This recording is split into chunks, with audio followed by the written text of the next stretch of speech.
මේ වීඩියෝ එකෙන් අද ඔයගලන්ට අරගෙන ආවේ අපි අනිවාර්යයෙන්ම කරන්න ඕන දෙයක් ගැන. ඒ මොකක්ද දන්නවද? ඒ තමයි අනිවාර්යයෙන්ම ඔයා සතියට එක දවසක් රෙස්ට් එකක් ගන්න ඕනේ.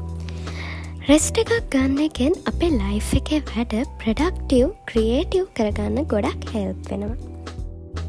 අපි සතියෙම එක දිගට වැඩ කරනවා.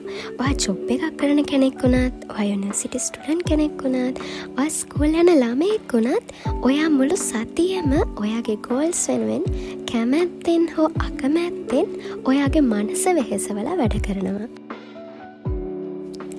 ඉතින් ඔයා සතිය එක දවසක්, ඔයාට ෆ්‍රී දවසක්, සැටර්ඩේ වෙන්න පුළුවන්, සන්ඩේ වෙන්න පුළුවන්, ඒක ඔයාට පුළුවන් විදිහට තියාගන්න.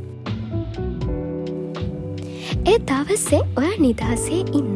ඔයා ආස දේවල් කරන්න. ෆිල්ම් එකක් බලන්න, සින්දුවක් අහන්න, ඔයා ආස තැනක ඇවිදින්න යන්න, ඔයා ආස කෑමක් කන්න, චිත්‍රයක් අඳින්න, සින්දු ලියන්න, කවි ලියන්න කැමති අය පුළුවන් අය සින්දු ලියන්න. ඒ වගේම තමයි ජර්නලින් කරන එක කියන්නේ. ජර්නලින් කරන එකෙන් අපේ මයින්ඩ් එක රිලැක්ස් කරගන්න පුළුවන්. ඉතින් ඔයාගේ ෆ්‍රී දවසට ජර්නලින් කරන එකත් ගොඩක් හොඳයි. මං ජර්නලින් ගැන ඔයාලට වෙනම වීඩියෝ එකක් අරගෙන එන්නම්. අපි සතියට රෙස්ට් එකක් ගන්න එකෙන් අපේ මයින්ඩ් එක රීසෙට් වෙනවා. ඒකෙන් කම්මැලි නැතුව අනිත් දවසේ ඉඳන් සතිය ලස්සනට කම්මැලි නැතුව ප්‍රොඩක්ටිව්ව ගත කරන්න පුළුවන්.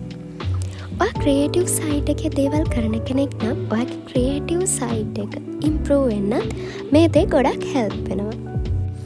ඉතින් අනිවාර්යෙන් ඔයත් මේ දේ ඔයාගේ ලයිෆ් එකට එකතු කරගන්න. ඔයාට මේ දේ වෙනස බලාගන්න පුළුවන්. මං ඔයාලට මගේ අනිත් වීඩියෝ එකෙන් 2026 ජර්නල් එක කොහොමද හදාගන්නේ කියලා අරගෙන එන්න. ඉතින් සතුටින් පරිස්සමෙන් ඉන්න. මං අතට ගිහින් එන්නම්. බයි.